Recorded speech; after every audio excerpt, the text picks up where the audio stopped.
Pum, pum, pum.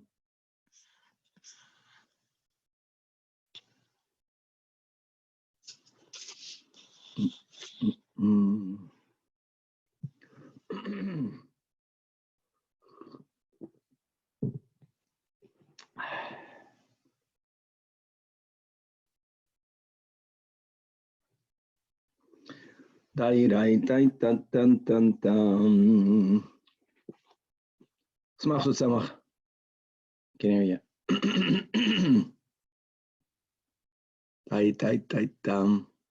Can hear? Good morning, Rabbi. Good morning, good morning.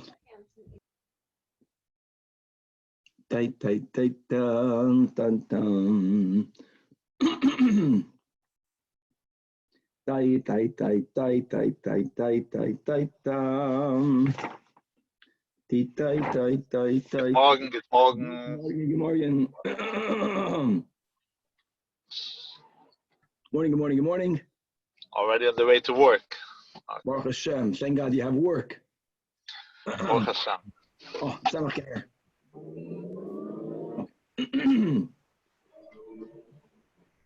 Pum pum pum pum pum pum.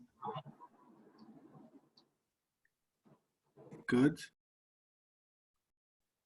All right. Was lacht.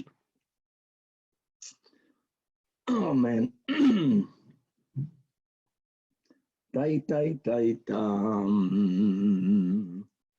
Pum pum pum pum. With the help of Hashem, we are learning Shabbos Daf Ayin Tes. We concluded in last year already the top.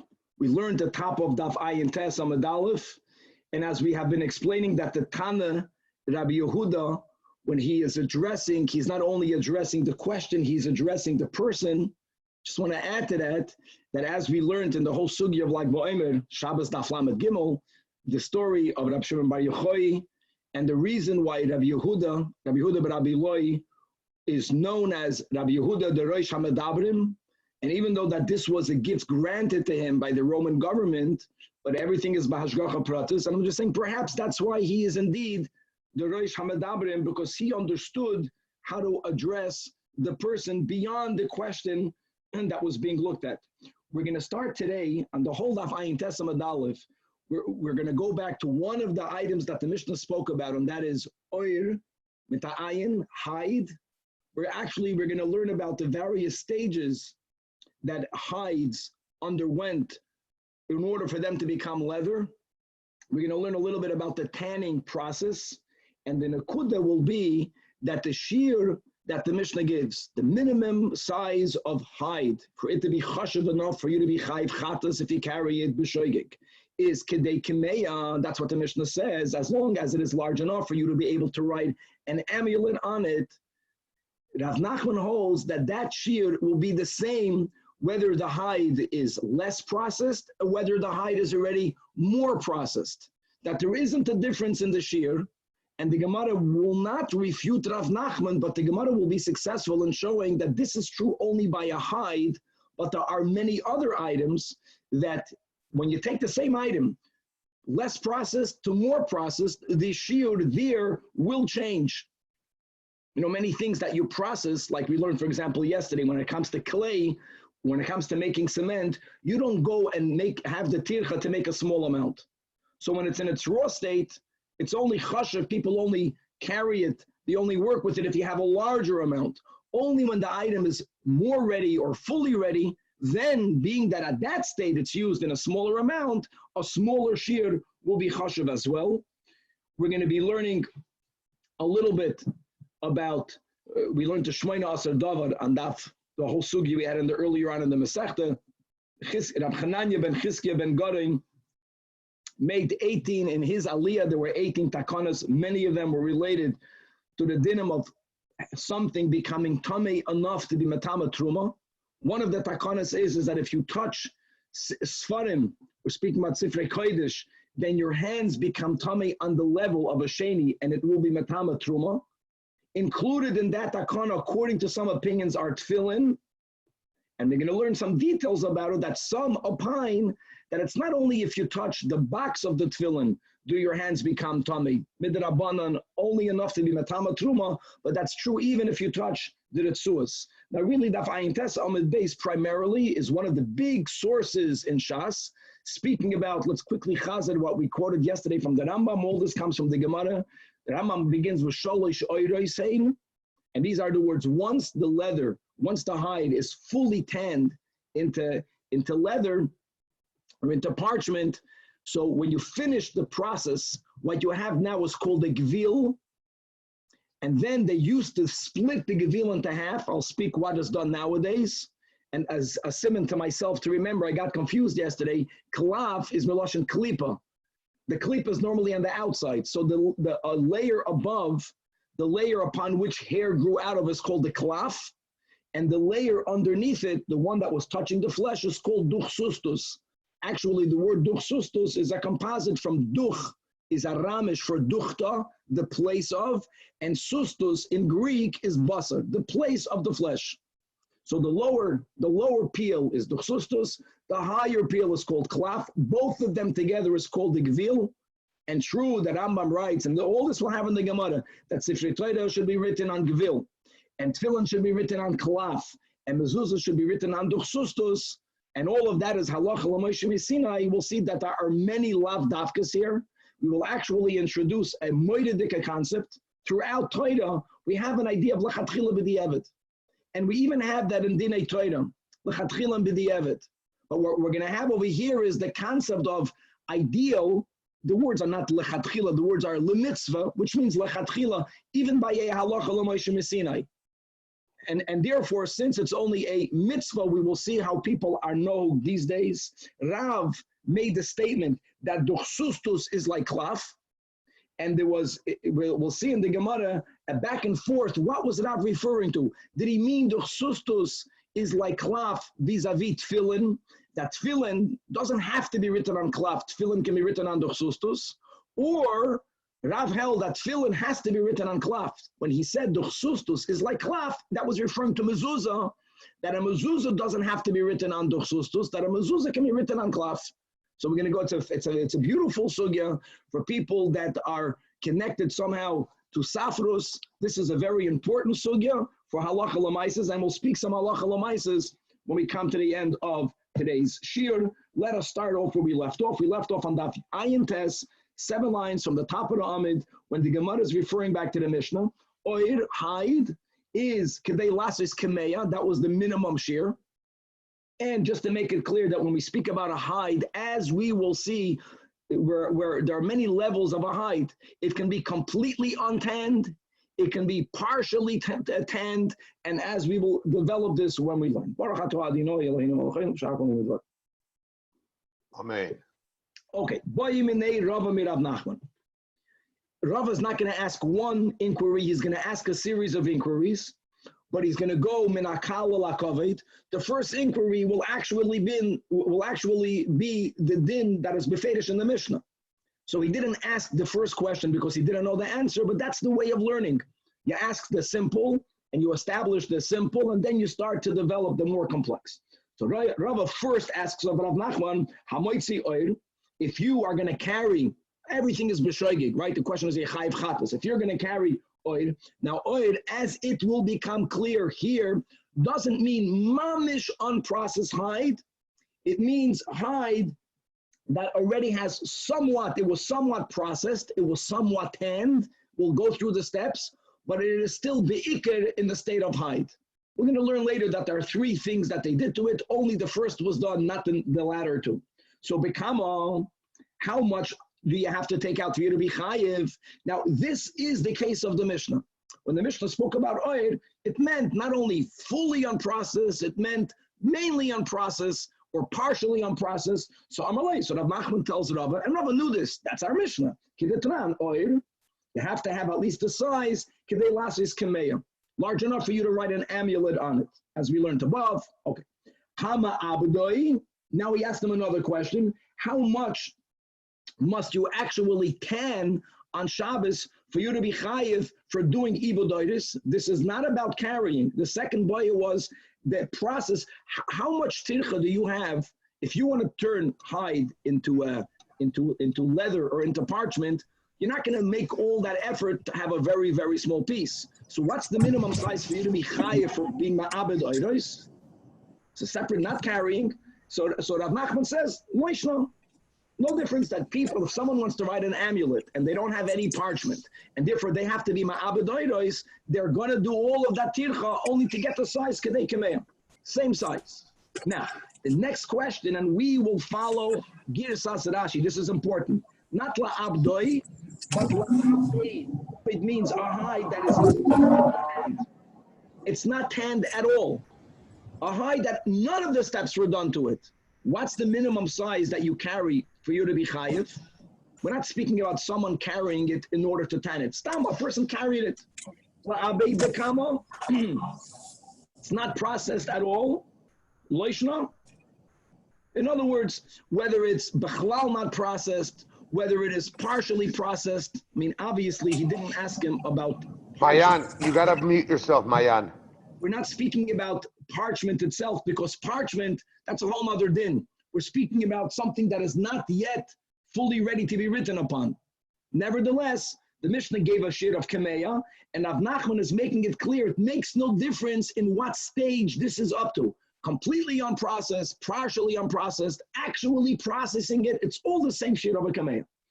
And Rav Nachman understands that this can be challenged. So he says, Uminot Tamra, where do I know to say this? So he's bringing out another malacha. And the din is that hamalabin, one who whitens, which means one who cleans, right, washes out. The hamenapates, one who disentangles. The hatzeveya, one who dyes. The hatleva, one who spins. All of the steps, malabin, menapets, tzeveya, is all leading up to spinning threads. So what's the minimum amount that you have to do? This is not carrying. This is all leading up to spinning. And all the steps prior to spinning for you to be chayiv. So says the Mishnah, shiuroi kimaloi roichev hasit kafel. You have in Chazal, gewaldike shiurim. Sit, for those who are watching the audio, is when you open up your two top fingers, the index finger and the middle finger. In Lashon HaKodesh, the etzba and the amma. The middle finger is called the amma because the size of an amma is from the tip of your middle finger, which protrudes the most from your elbow, all the way to the elbow. So the middle finger is called the amma. So if you open up that, that's called Maloi Sit. Maloi Sit kafel means double this size. Or for people who are listening, if you open up what they call today the V sign or the P sign, so look at the tips, the top part of your index to the top part of your middle finger, which is the most distant when they are opened. That's Maloi Sit. Double that, that's the minimum length of a thread that if you did any one of the steps, malabein, menapetz, tzeveya, and toiva, that's already chashiv. You spun a chashiv amount of thread and you chayiv chatos.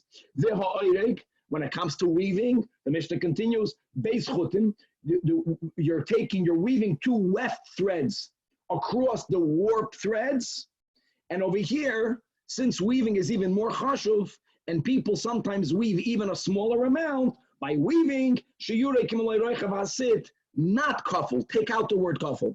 If you wove a garment in the size just of one maloi roichev hasit, you're chayiv. Okay, end of Mishnah. We're not focusing on the weaving, we're focusing on Beresh of the Mishnah. Says the Gemara, says Rav Nachman Alma, what do we see? That we don't only say if you spun a thread, kimaloi roichev sit kafel, you're chayiv chatos. We say all of the steps that you did to the thread prior to it already being a thread, prior to it being spun, even if you're just beginning with the malabein, it's also the same shiur. Unprocessed and processed, gabaldik, is the same shiur. So we see over here, kiven de la koi, since the steps of libon, menapetz, and seveya is in order to get the thread, shiurai, it's the same shiur of you actually spinning.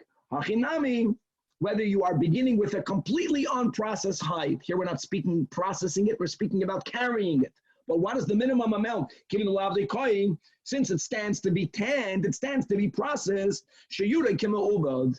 So when the Mishnah gives a shiur of a ma'ubad, because we understand the Mishnah oid means already partially processed, the Mishnah says kedei kameya, even the steps prior to partially processed, completely raw, unprocessed hide is kedei kameya.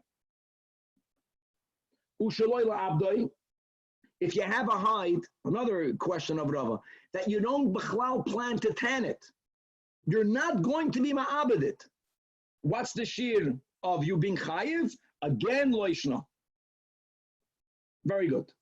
So the Gemara basically is recapping the sheet of Rav Nachman that v'loy shani in under the you're not making a difference bei mu'ubed l'she'ena mu'ubed. Even if you don't even plan to tan, it's all the same shiur kedei kameyam eisvei. And we're going to have a series of questions. And like we spoke out in the intro, every case is a case. We will find other cases where we do differentiate how much of this item is called chashuv for you to be chayv chatos for carrying it, whether it's partially, whether it's not processed, whether it's fully processed, but still, by your oil, Rav Nachman will stand his ground. Every case is different. So let's go to case number one. Challenge number one, this is Rav challenging Rav Nachman. We learned in the Braisa, if a person is carrying steeped herbs, so when you are transforming herbs into a dye, you steep them, you have them soak in liquid. So if you are carrying these steeped herbs, how much of them are you chayiv? Do you carry for you to be chayiv chatos? Says the Braisa, kedei litzbaya bahem dugma le'ira. If you have enough of these steep herbs that you can dye a dugma. What is a dugma? A dugma is a sample cloth. For all of us who are in the shmata business, you'll know that you go around with this. Today you have a piece of paper, but you have all of the shades of colors. So then they had a cloth that was large enough to put various shades to show the potential customer, I can make it this color, I can make it that color. How large was this dugma cloth? So the Braisa gives another siman, li'ira. Li'ira is that they would have the weaver bobbins, they would have the spools of thread, you would call today. So there was a certain cloth that was wrapped around the weft spool of thread, the weft thread, to make sure it does not disentangle. So anyway, these are all samanim, and it's really a very small size of a cloth. So if you are carrying enough of this dye that it could dye, it can actually put colors on the sample cloth, on the dugma, which is the same size of the cloth that's put on the bobbin, on the ira, you're going to be chayiv. Now, says the Gemara, but what happens if you're carrying out herbs that are b'chlal not processed? They're not soaked, they're not steeped in water yet. They're still going to be used eventually to make dyes, but they're completely unprocessed. We learned in a Mishnah. We don't need a Braisa, it's even more clear. Klipa yagoizim, not klipas, all these things are used to make dye. The klipa nemainim, pomegranate peels, satim, sunflower, pua, madder. How much of it do you have to carry for you to be chayv chatos? Kedei litzvay behem beged katan lefi sivacha. Only if you're carrying enough dye to color the small cloth that women would wear on top of their hats. So they would have a hat, and on top of it they would have a small cloth, like very in some Haredi communities now today have a sheitel, and then they have a little tichel on top of it. Anyways, they used to wear a little tichlach on top of their hats. That cloth that they wore on top of their hats is much larger than the sample cloths that they used to have ladugma. So what do we see over here? That when the dyes are ready to be used, then even a lesser amount is chashuv. If the dyes are still completely unprocessed, then only a larger amount is chashuv. It doesn't shear. It doesn't have the same shiur. That's the kasha on Rav Nachman, right? We're in the first wide line. So Rav Nachman says it's not a problem. But we already learned an explanation why. That Rav Nachman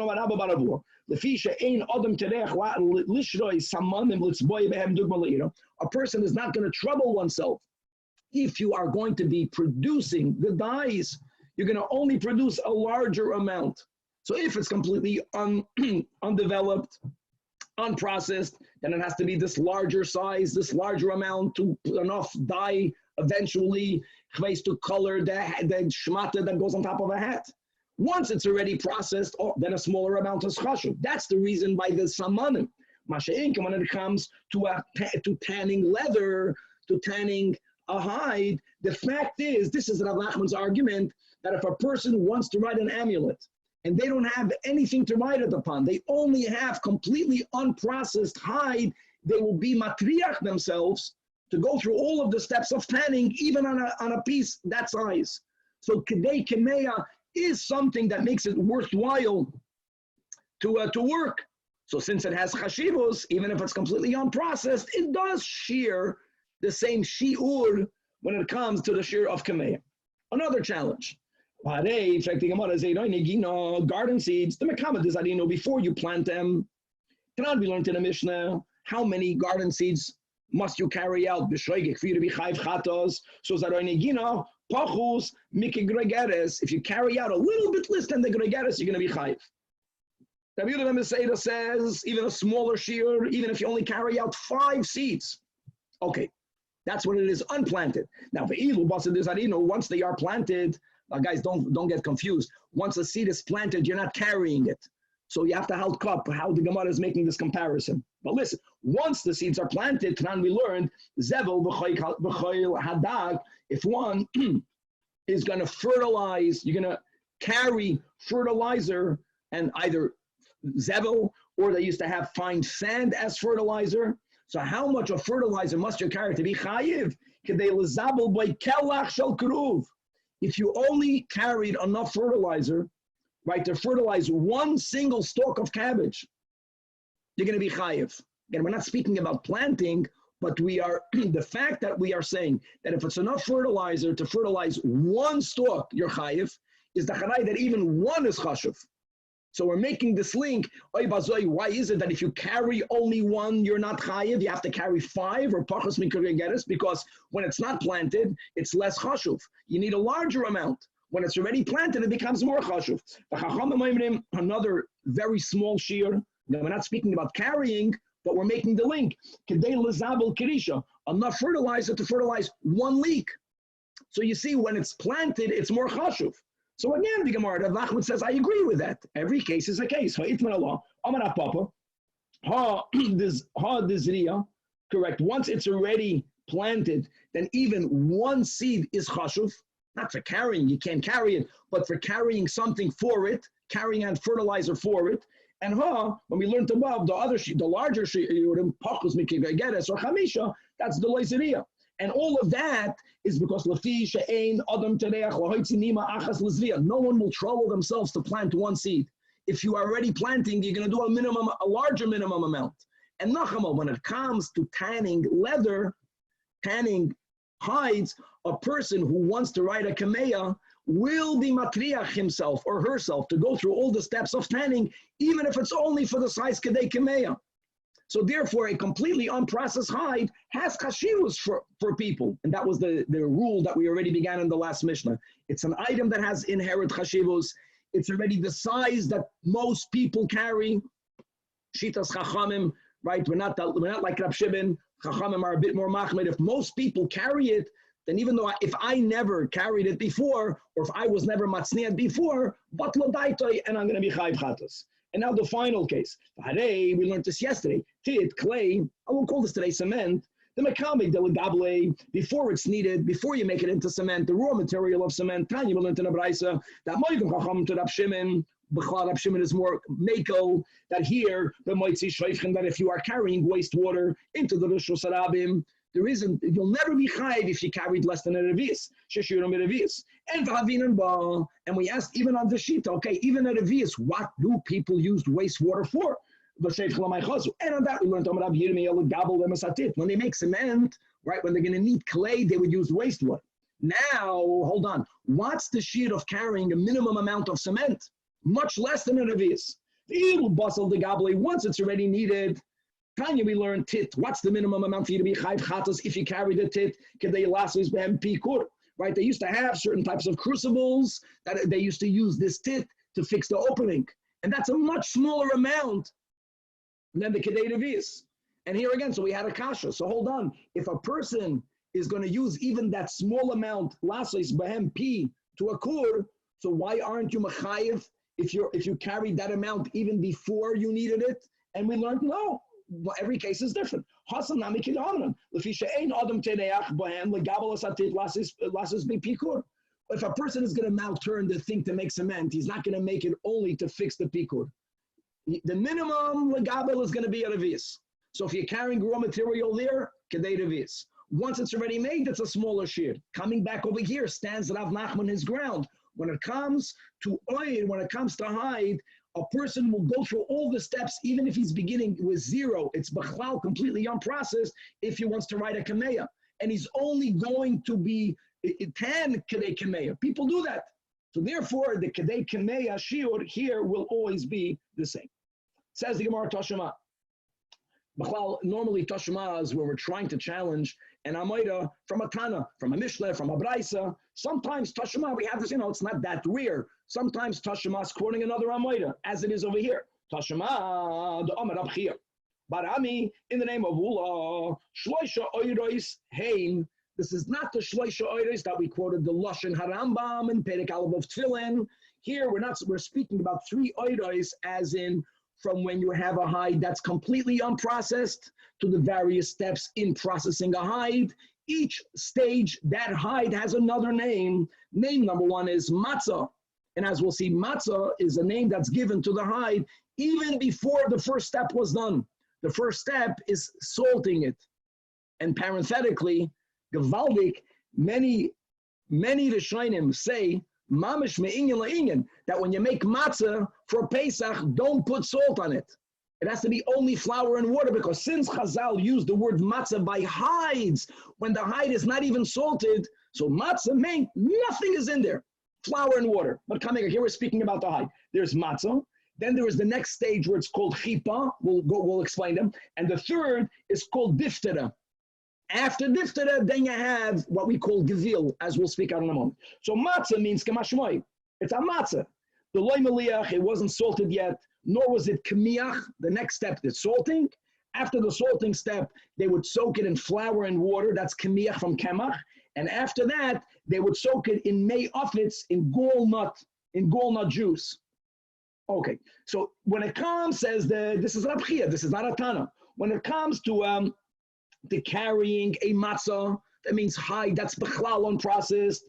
Tana, Tani Rav Shmuel Bar Yehuda. So Rav Shmuel Bar Yehuda is a Chanamoida, but he had a Kabbalah from a Braisa that kedei lotzur boy mishchelis ketana, that you have to have enough.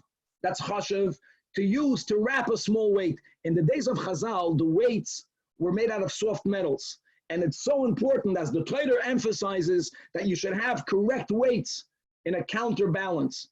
And in order, if you're going to use a metal that's soft and you're going to touch the metal the whole time, you're going to rub it out. So they would wrap it, and for that you can use even the most unprocessed hide. It works. You shouldn't touch the metal. And how large of a weight is the weight for which you need to have this leather for it to be chashuv? The smallest weight that they had in those days. The pumpadisa. A quarter of pumpadisa is a size that was used in pumpadisa that's very small. Anyways, this is relatively, compared to the other shiurim, this will be the largest size. That means the less it's processed, the more of it you need for it to be chashuv. Chipa, the next step, that means you already salted it, the meliach, but it's still in the beginning of the tanning process. It's not yet kemiach, it's not yet soaked in ufitz. That is the case of the Mishnah, like we mentioned, that the oil in our Mishnah is not that it's completely unprocessed, that it's only a little bit processed. That's like our Mishnah, oil kedei lasis kameya. When it comes to a diftera is a little bit more tanned, not only the meliach, but also the kemiach, but it's not yet gevil.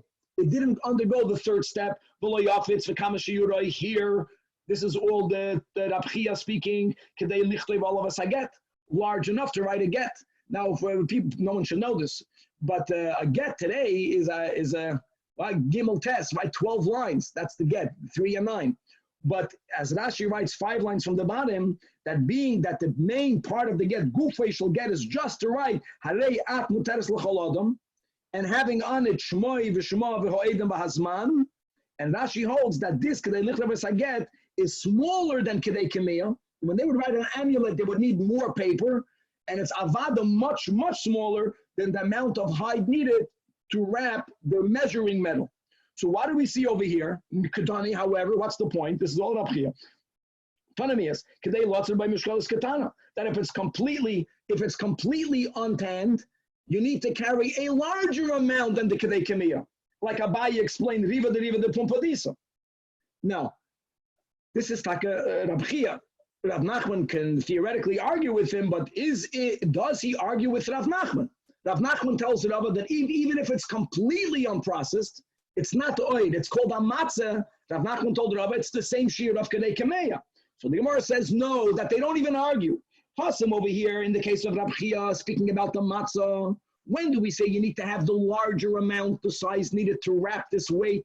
Only then are you chayiv. If you only have a kedei kemiya of completely untanned hides, you're not going to be chayiv. We're speaking about bishula. Bishula doesn't mean cooked. Here, bishula means moist. Moist means that it was just freshly skinned. When it's just freshly skinned, it cannot yet be tanned. So if this thing, as it is now, cannot even be tanned, you can't say kedei kemiya. Gavaldik. Here you have to have the larger shiur. What do people use this for? The use that demands this is already much larger. You have to use more of it. Masha Enke and Rav Nachman is speaking about a hide that's, even when it is completely unprocessed, it's not fresh, it's not moist. And therefore, again, he holds kedei kameya. And the final question, didn't we learn habeged when it comes to a beged? Again, we're speaking about the minimum size for a garment made out of different fibers for it to be susceptible to tumah. Now we have different types of tumah. This Mishnah is speaking about tumas midras. Midras literally means to be trampled upon, not moishav midras. Midras means an article that was made to be laid upon. And what's the minimum size? So there's different shiurim. If it's a beged, if it's made out of, let's say, wool and linen, wool or linen, then the minimum size for tumas midras, not tumas maga. Tumas midras is 3 on 3 tvachim. The midras, we already learned earlier on in the Masechta that if it comes to maga, or if it comes to tumas meis, remember, there the shiur will be 3 by 3 finger breadths. But midras, it has to be 3 by 3 tvachim. Just about, again, the siman. Shaloish, without the hay, is its boys. Shloisha is tvachim. Hasak, if you have a garment made out of goat's hair, so it's called a sackcloth, only a larger one is chashuv enough for it to be susceptible to becoming tummy. 4 by 4. Hide, that's the question. Hay by hay. See, now we're connecting one with the other. 5 by 5. Less than that, it's not susceptible to becoming tummy with tumas midras. Mapot some mat vav. Then the Mishnah concludes, and these shiurim are bein lemidras, bein lemeis. Whether it is the higher level of tumas midras, where a zav and a zava, a nida and a yeledis, that when they lay on something, that item becomes on the same level as tumas them. This is also true when it comes to contact tuma. Really, as we already know, that the bein lemeis, my friends, cannot go on the beged, because a beged, like we mentioned, even if it's 3 by 3 finger breadths, if it touched at contact, halachic contact with the mace, it's going to become tummy, not like an av. It's going to become tummy as an av, because the mace is an avia voice, and this will become tummy. Anyways, these details are not important. What do we see over here? The Tani Allah. Now, this Mishnah, my friends in Kalim, is speaking about tuma. We're talking about haitzah. Why are we even bringing this up? Because we learned the Baraisa on the Mishnah in Kalim that says that the habeged, the hasak, the ha'oid, kishir l'tuma, kachshir l'haitzah. Now you got a problem. If the Braisa is making the link, and by oil it's 5 by 5, you know how big 5 by 5 is? I have over here what we call the Hassan shas, the Vilna shas. This is not even 5 by 5. I measured. The big Gemaras, it's 5 by me in the width. The height is only 4 tvachim. 5 by 5 is much bigger than Kedei Kameya. Yeah, Kedei Kameya it's larger than a document needed to write the minimum amount for a get, but it's big. Clearly, the Tana is a Tana. And how can Rav Nachman argue with the Tana? Now that's a problem. So answers the Gemara, how the Mishnah and Kalim and the Baraisa that's making the link is speaking about Koren Publisher. It's speaking about boiled leather that Bechlal was not tanned. It was boiled in water in order to make it very hard. And why would they boil it and not tan it? That's when they put it into furniture. If they made a seat, if they made a table out of it, once they put it on a piece of furniture, that is very hard. No one will ever be able to write anything on it. So there's no kedei kameya, because you're not going to end up writing on it. So what's the minimum shiur? You're making it into furniture. Okay, 5 by 5 is used to sit down on or to lay upon. So that's taka the shiur of hay by hay. When our Mishnah, Rav Nachman stands his ground, the Mishnah is speaking about oil, which is the step after the matzah. It's already salted. But the emesis, says Rav Nachman, even before it's salted, in all stages, the minimum shiur is the shiur kedei kameya. Very good. Turning to Ayin Testament days. Now we have a whole Amid that's really going to speak about Hilchoi Stam. Stam is a Rosh Hashanah for Sifrei Torah, Tefillin and Mezuzahs. Klaf, referring back to the Mishnah. And again, Nachamol. Gevil is when you did the final offits, you put salt and you put the flour and you put the gall. Now it's completely tanned. This now is called Gevil. In the times of Chazal, they would split the Gevil into two. We don't do this nowadays, as I'll explain soon, because they used everything up. They split it into half. Splitting it into half means that, just like, there is the outer part, outer meaning the part that hair was on it. That's called klipa, it's a klipa. And then the under part called duchsustus, like we said, duchta ba'aramish is place. Sustus b'lashon Yevani is flesh, the part of the hide that was laying on the flesh. Now there's a Gavaldik word that people are become soifrim. This is quoted in the name of the Ater Zakenim. He writes, Kavod Elikim Haster Dover, that the honor for godliness is in the hidden, because the Eibishter made it the world that he is hidden. So listen to this concept. When you split it into half and you have klaf and duchsustus, whatever it is that has to be written on the klaf may not be written on the place where the hair grew out from. It has to be written in the place that's facing the flesh, in the inner part. All right? When you are writing something on the duchsustus, which is, as we'll learn, the mezuzahs, there it's the opposite. You don't write it on the part that was touching the flesh. You write it on the part that's facing up, it's facing the hair. In other words, when you split the Gevil into half, when you write Kedusha, when you write Oisius on it, you are always writing it in the inner part. So if it's the klipa, the inner part is the lower part. If it's on the duchsustus, the inner part away from the flesh is the top part. That's a gamal. A kaved elikim is haster davar. It should be hidden. That's the practice today? Well, I'll speak about it, yes, but 1 second. We'll get to today in a moment. When you write a Sefer Torah on Gevil, there you never write it on the hair part. There you have to write it on the part that touched the basar. In other words, when you're using Gevil, you're writing it really on the duchsustus part of the Gevil, and you're writing it taka. You have no option because it's either in the b'makom haseyar or b'makom habasar. So there you're writing it b'makom, which is also hasted. At least it's in a more concealed place. Now, coming back over here, klaf. Now, the Mishnah spoke about klaf. That's diu, meduyek. Not duchsustus, not Gevil, klaf. And like I mentioned, that the premise is Sifrei Torah is at least could be written on Gevil, but when it comes to Tefillin and Mezuzahs, these are the words halacha l'Moshe Missinai, Tefillin on klaf, Mezuzah on duchsustus. Now appreciate that a Mezuzah has in it two parshiyos, Sheman v'Hayim Shemaya. You need to have more parchment, right, to write two portions. Klaf that is used for Tefillin, what is the smallest parsha of a Tefillin? Only the Shema v'Yahavta. That's less than half than the mezuzah, because it's not only that it's one parsha, but there are much less words in parsha Shema v'Yahavta than you have in V'Hayim Shemaya. So the Mishnah says when it comes to klaf, a smaller amount is chashiv, because klaf couldn't be used to write tefillin, to write one parsha of the tefillin, and when you walk from the four parshas, the smallest one is Shema. So that's what the Mishnah writes. Kedei lichtoi b'ala parsha katan. That the Gemara hold on with Eminu. We learned in a Braisa. Now we're going to follow the words klaf and duchsustus. Today lichtoi b'alav mezuzah. L'chu'ura mezuzah means Shema v'Hayim Shemaya, and that is not only said regarding the duchsustus, but it sounds like that also refers to the klaf. That means that you klaf only if it is big enough for you to be able to write two parshiyos, that which is written on them, only then are you chayav for carrying. The question would even be why, but before we get into the why, we have a problem. The Braisa seems to contradict the Mishnah. So the Gemara gives the first is a simple answer. No, you're teaching mezuzah wrong. Mezuzah doesn't mean what we call mezuzah. Mezuzah means, my mezuzah Shabbat tefillin. The word mezuzah means a scroll. Yeah, it means the size of a scroll needed for the tefillin. And what's the smallest scroll in the tefillin? Shema v'Yahavta only. That's what the Braisa means, what the Mishnah means. Mar says, yeah. V'hotanya b'nichusa, as we learned in the Braisa, we spoke this out in the intro, we learned above in the beginning of the Masechta, the Shmoyna Asur Davar, right, that was decreed by Aliyah's Hananya ben Chizkiah ben Goroin. One of them is that holy Sfarim, they render one's hands Tamei L'Truma.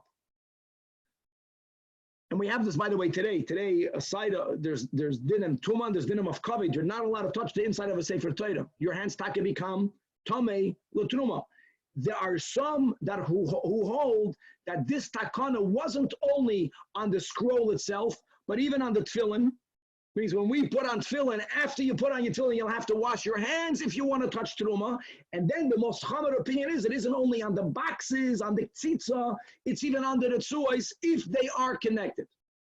But as we learned that the tzuos tefillin, as long as they are connected in the tefillin, the way our tzuos are when they're in the box, then they are also included in this takana. And if you even only touch the tzuos, the Thomas es hayadayim, we're speaking about a truma on the level of a sheni, that if you now touch truma, the truma becomes a shlish. The Braisa continues that bifnei atzman, if the tzuos are not attached to the tefillin, ein metamas es hayadayim. But this is the most chomer opinion. Then the Tanach Rab Shimon Yehuda says in the name of Rab Shimon, that's Rab Shimon Bar Yochai. No. Hanegeh b'tzuos, you always start. The tzuos even attached won't give you this tuma midrabanan. You know what take is included in the Shmoina Asar Davar?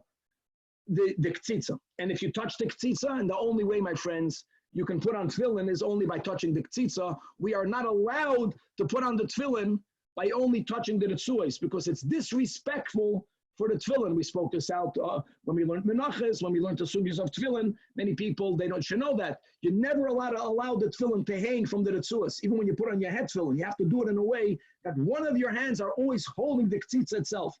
And your hands will become tummy. But what's matama yadayim? The ktzitza, never the tzuos. Rab Zakkai Mishmoi has another version of what Rab Shimon said. No. That tefillin are not included, the ketzitza is not included on this takana. When will you become tamei midrabanan l'tamei truma achiyiga b'mezuzah atzma? Only if you touch the mezuzah. Now the whole Braisa is speaking about tefillin.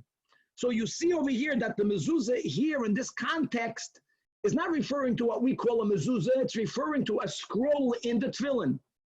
So b'meila we can explain that the Braisa klaf v'duchsustus k'dei lichta of mezuzah. It means the mezuzah in the tefillin. Says the Gemara, nisht, no, that can be, because continue to learn that Braisa. V'ha midiktani seifa klaf k'dei lichta of parshat katan b'tefillin shishma Yisrael. The Braisa itself writes klaf k'dei lichta of parshat katana.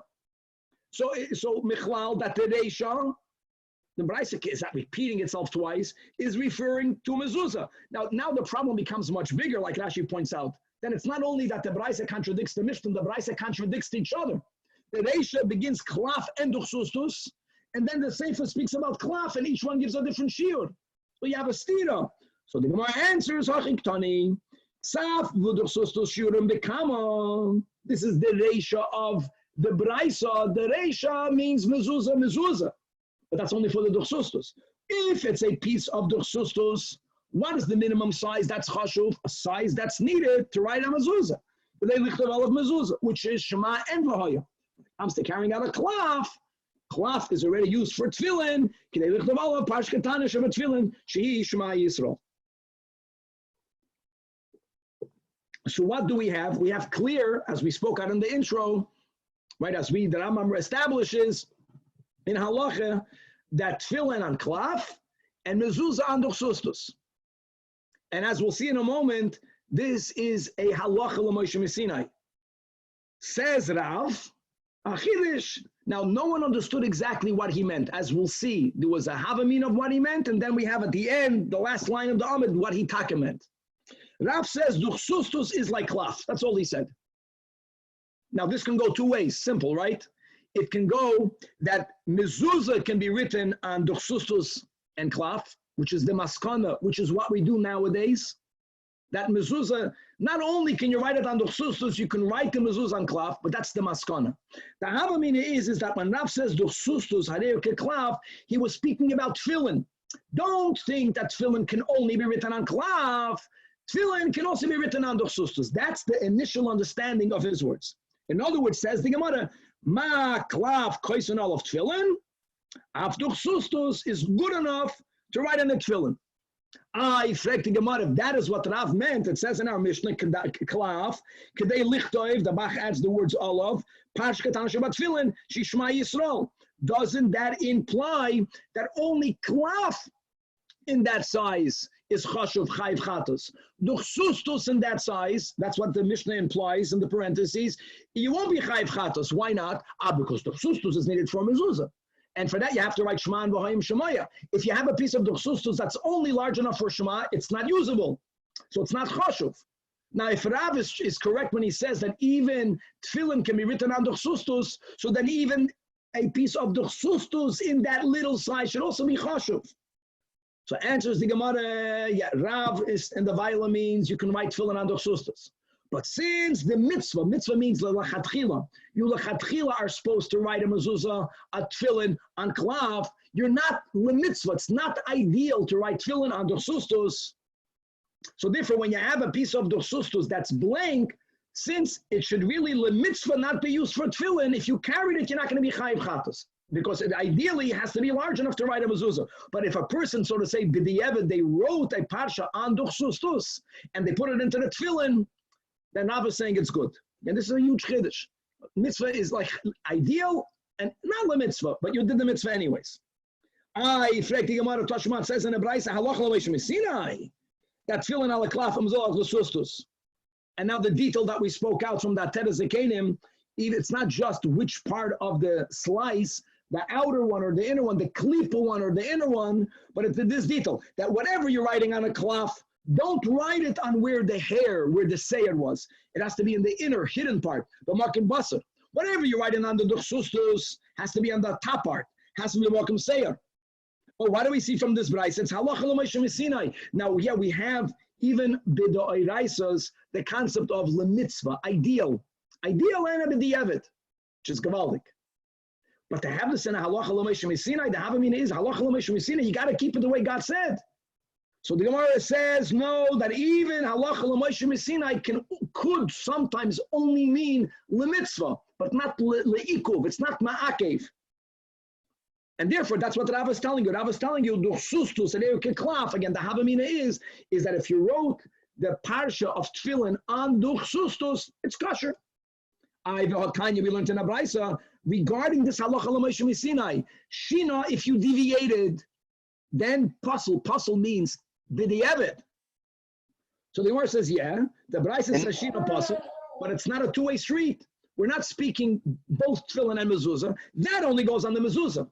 That a mezuzah has to be written on duchsustus, not only lemitzvah, but if you wrote a mezuzah on klaf, which is what we do now, that's the havamina now, then it's puzzle completely. Rav is speaking about writing tefillin on duchsustus. That b'di'evet is good. It's not even, it's less than a b'di'evet. You're not doing the mitzvah, but it's good.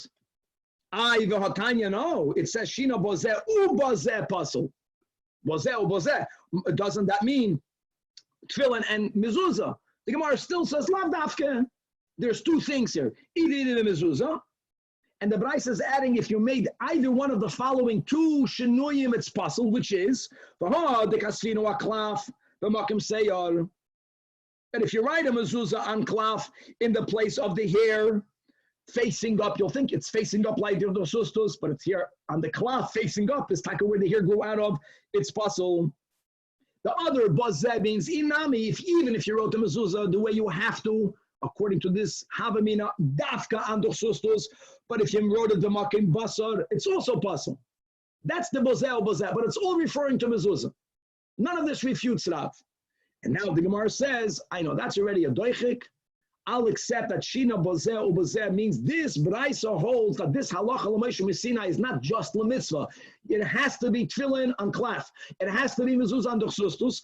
Rav, we're not even going with Rav Tanahu Palik. There's a machlekes tanaim about it even before Rav. Ibayisema shina bozeh tanai machlekes tanaim, and Rav has the right to pick one tana. The tanya, as we learned, takir shina bozeh puzzle. Keep on reading. But Rabbi Acha is machsher, either he quoted Rabachi Bar Chanina, or Rav Acha quoted Rabbi Yaakov Berab Chanina. And when this Tana is being machsher, What the Rav is really being machadesh, he's only being machsher regarding tefillin. Don't learn pshat that he's machsher either one or the other. No, it's all the havamina. Machsher means tefillin can be written on duchsustus. Tefillin, but a mezuzah cannot be written on cloth. And that is exactly what Rav is telling you. So Rav is following the lenient opinion, but he's limiting it, only allowing a little bit of a shinoi when it comes to the tefillin. All this is in the havamina. Rav Papa Amar, no, another. Even if the Braisa means Shina was a puzzle, again, there's other Tanoim that Rav can go by. Rav Papa Amar, Rav the Amar Katana the Menashe. As in the Yeshiva of Menashe, there was the one that chazered Braisas, and he had this Tana. And what does it say? The Tana the Menashe. Ksava, if he wrote it. Now, in that Braisa, the it is not clear. We don't know what he's talking about, but let's read what it. If you wrote it on a paper, or if you wrote it on a matlis, on a cloth, then it's possible. If you wrote it either on a cloth, or finally we have the word gevil, before you sliced it into two, or on the duchsustus, then it's kosher. End of quote. Now let's analyze what is this Tana of the Menashe. Ksavamai, what are we referring to? Ilaim mezuzah. Upa mezuzah klaf mikos finon halacha l'maishem Sinai. Elolav gemakuk. The Braisa is speaking about tefillin, and the Braisa is telling you that takel mitzvah tefillin al klaf. But if you wrote it on klaf gevil or duchsustus, it's kosher. Right, that's Rav. So if you write tefillin on duchsustus, it's kosher. Hold on. If the Tana of the Menashe is speaking about tefillin, and the Braisa doesn't only allow you then to write tefillin on duchsustus, we are also allowing you to write it on gevil. Upa, a gevil mikos finon. That's not true. No one holds that tefillin can be written on gevil.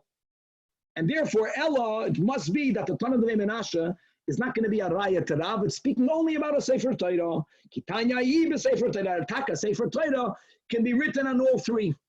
Now, even though the maskan of the Gemara is that the Tanach of Menashe is referring to a Sefer Torah, that a Sefer Torah could be written on Gvil, Klaf, and Duchsustus. We have the Shita of Rabbeinu HaKadosh, which is not quoted over here, that all of the Rishonim quote. Rebbe holds that a Sefer Torah can only be written either on Gvil or also on Klaf. And again, we'll speak out what is done nowadays, but a Sefer Torah may not be written on Duchsustus. There's no further suggestion in what Tanach of Menashe is referring to. He's referring to a Sefer Torah, but we do not paskin like this Tanach of Menashe because there's a Rebbe that argues with it. We'll speak out more in a moment. Let's finish the Amid.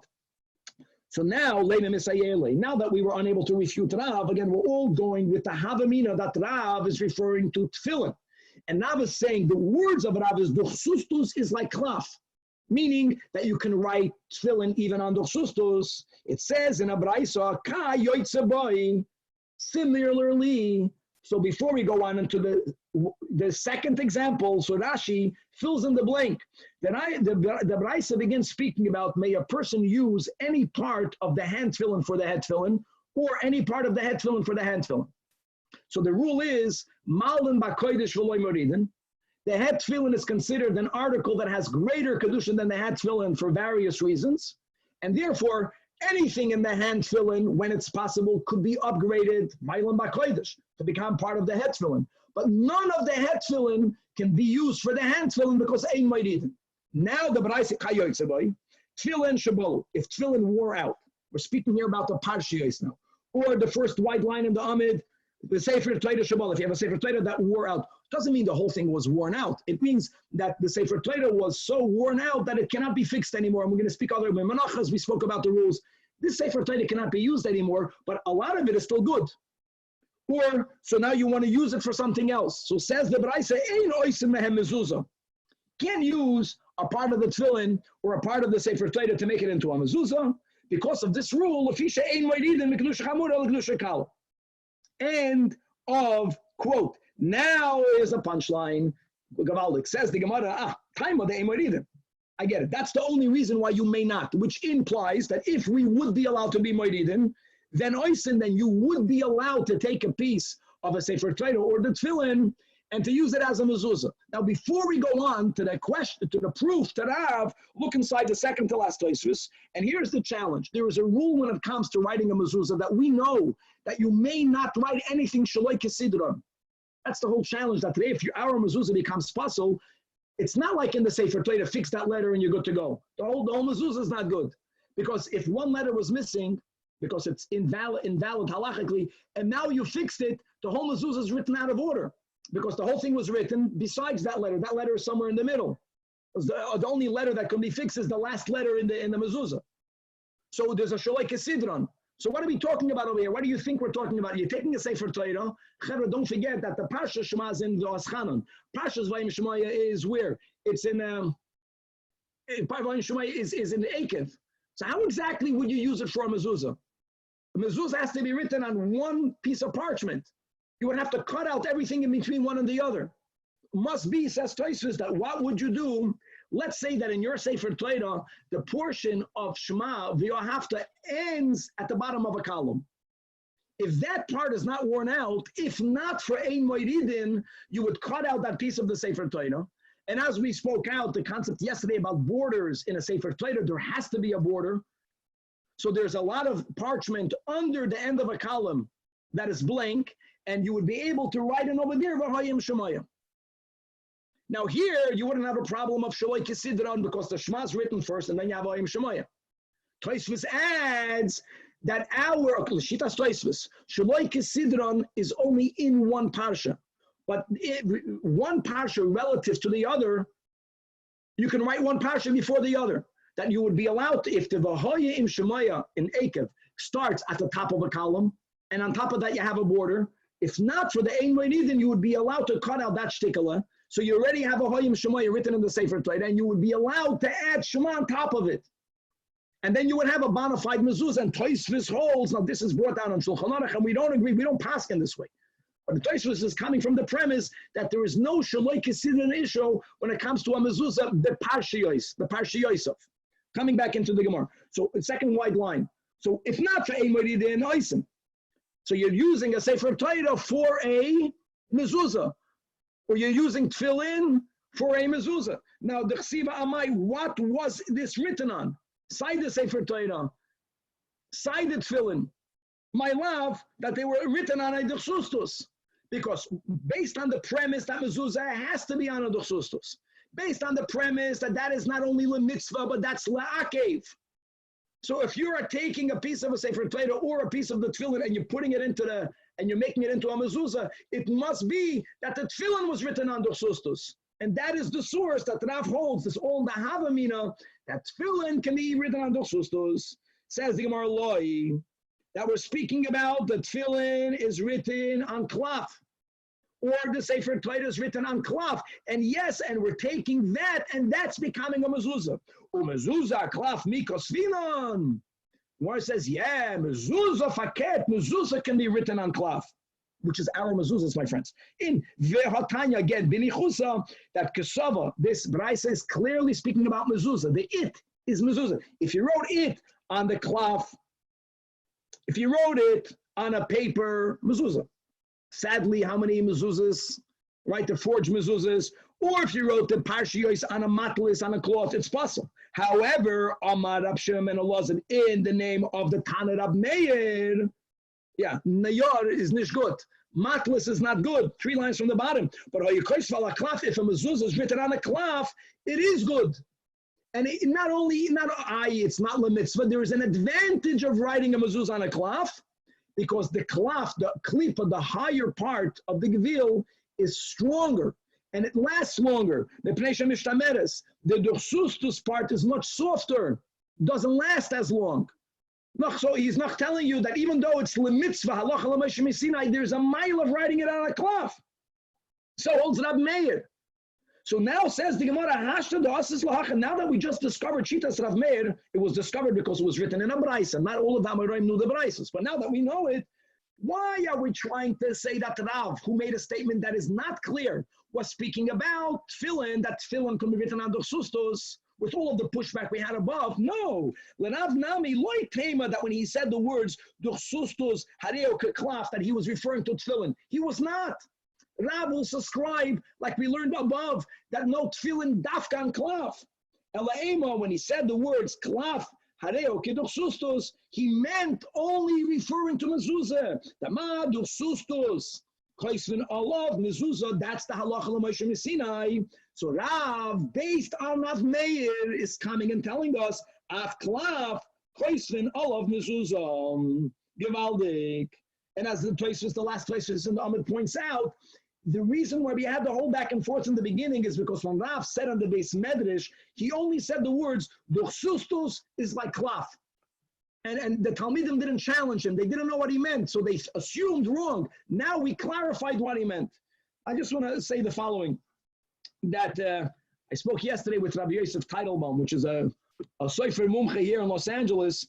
And when we spoke out yesterday, that they write Sifrei Torah on klaf, which we do, and correct, and this our Sifrei Torah are lighter. So he just pointed out the following. This is all written in Shulchan Aruch. It's written in the Alter Rebbe Shulchan Aruch. At a certain point, already hundreds of years ago, being that we accept the maskana here, that a mezuzah can be written on klaf as well. And it has the maila, has the advantage, like Rav Meir says, shemishtameres, the parchment is stronger, and therefore everything is written on klaf. Today, the dochsustus is not used at all. Not only is it not used at all, but the way when we take a gvil, we don't split it in half. We don't need the dochsustus. What they do is that we rub down the part that's facing the basar, the dochsustus underbelly, with a machine, or however they did it in the olden days, and we go up, all the way up to the higher klaf part. And not only that, since we don't split it into half, the klaf of Tafshin Pei is much thinner than the klaf that they had a few hundred years ago, or maybe even than the klaf that they had 100 years ago. So many Sifrei Torah, when I mentioned yesterday that we say you make Hagba, the Sifrei Torah are lighter. Even the heavier Sifrei Torah, lav dafka, they're written on gevil, even though that's kosher. It could be that the Sifrei Torah were also written on klaf. But today, the klaf is skinnier because you're not splitting it in half, and naturally you can do it. You're rubbing it up, and you're going even into the area of the klaf itself. On top of that, they also rub down a little bit from the top of the klaf. But that's not going down too deep. There, they only take off the makam. Here, they only take off the makam haseir. So there's a little bit of a rubbing down of the parchment from the top. They rub a lot from the underbelly, milmata lamayla. What you have at the end is halachic klaf, and that's nowadays used for all the same. So you ask a sefer, he'll show you it's all the type, the quality of the parchment for a sefer Torah, and for tefillin, and for the mezuzahs is all klaf. Now what you have to be very careful is the following, a few quick halachas, that if a person is going to use gevil for a sefer Torah, then they have to make the entire sefer Torah with gevil. You can't have a couple of years of gevil, another of klaf. You're using klaf, you got to use all klaf. Another thing, when you're rubbing up this gevil, you have to make sure that you removed all of the bottom part, because if anywhere in the underbelly you didn't rub it up, and therefore you have what's called halachic duchsustus, don't forget, nothing is written on the place where the hair grows out. Everything is written underneath. But if you didn't rub up in one place, then that place will be duchsustus b'makem habasa. That invalidates everything. Nothing can be written on the duchsustus b'makem habasa. Now today we have machines, it's a lot easier, but the carefulness, aside of doing it lishma, is to make sure that all of the underbelly is rubbed up, that you are completely out of the area of the duchsustus, which is why, like I mentioned, they even go into the place of the klaf. And ultimately today, nowadays, we have a relatively much skinnier klaf, upon which both Sifrei Torah and Tefillin and mezuzahs are written, God willing, to be continued. Shkoyach. Rabbi, are you allowed to cut a piece? And we don't write on duchsustus. Are you allowed to cut a piece of a Sefer Torah blank part and write a mezuzah on that? Absolutely not. I should have spoken it out, because Ma'il Makodesh Shalom Eridin, and I'll tell you even more, I should have mentioned this, that today we are boidik that ever wanted us to do bedikas mezuzahs every year. Even though halachically, unlike tefillin, halachically once and twice in 7 years, a mezuzah, if it looks okay, you can leave it on forever. Now, many people, what they do is they take the mezuzahs off their homes, they give it to a sefer, and then they put it back up, and that's a terrible, that's not good. Why is it not good? Because almost all of us over here have in our homes mezuzahs that are on a place that you're not mechuyev to put up a mezuzah midoraisa. We're very machmir. And there's so many hilchas mezuzahs. Sometimes you don't have two mezuzahs, there's only one side post. Sometimes the room is questionable whether it's a room that's mechuyev to have a mezuzah on. Archway, maybe. Then you have, yes, there's so many areas where there are questions in halacha whether that location is mechuyev mezuzah. We put it up l'chumrah, and we have to be careful that we don't make the bracha on it, which doesn't really matter because when you put up the mezuzahs, you make one bracha. So most people make the bracha on the front door, and then they put the 20 mezuzahs in their house. Now here's the thing: a mezuzah that was on a makom that's mechuyev midoraisa on mezuzah. If I'm going to check my mezuzahs, I'm not going to remember where it came from. So this was on my front door, and then I have a closet room that is questionable whether it's mechuyev, but I'm being machmir and I'm putting it there anyway. That's called the ein moedidin. I'm taking the mezuzah that was used b'makom chiyuv and I'm putting it in a place where it's a questionable chiyuv. So when you take off I should have mentioned this. When you take off your mezuzahs, you have to make sure that you mark on that case where it came from. There's nothing wrong with Mailan Bakoidish, but you have to be very careful with the ein moedidin. So how you use it actually determines the holiness of the actual mezuzah? No, it doesn't change the chefza, but we still apply the concept that he had a mezuzah that was being used for the mitzvah, and now you're putting it in a place that lav dafki you're doing a mitzvah. In Shulchan Aruch you have this concept. So we applied the concept of the ein moedidin. So if you upgrade your front door mezuzah to a nicer, bigger mezuzah, what do you do with the old mezuzah? You can't reuse it. Make sure that it is used in a place that's mechuyev midoraisa. Question, we're talking about ritzuas and tefillin, and it could be metamet, tumas midrash, or what about shoes and belts and other leather, not just tefillin or cloth or... Of course, the leather, your shoes become, if a zav is wearing shoes, they become tamei b'tumas midrash. Our shoes are the status of av. Okay? Have a good day, everyone. Thank you. Rabbi, in the beginning of the shiur, when we talk about the amount of leather, the hide to cover whatever to use for an amulet, right? Yeah. He said whether it's treated leather or untreated leather, Reb Nachman says the same size, right? Correct.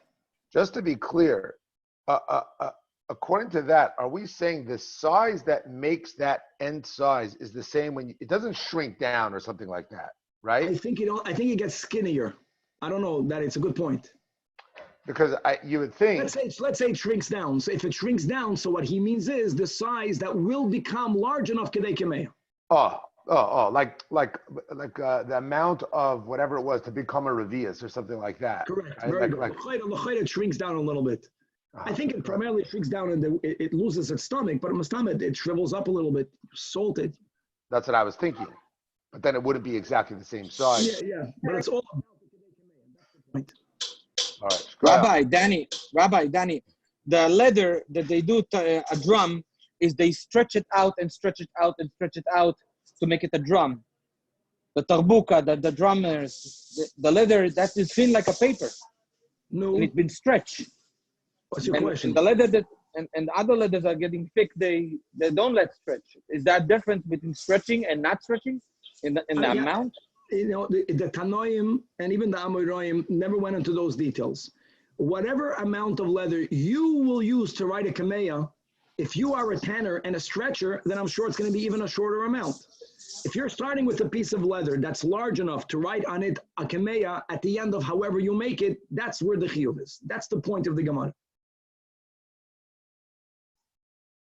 Good.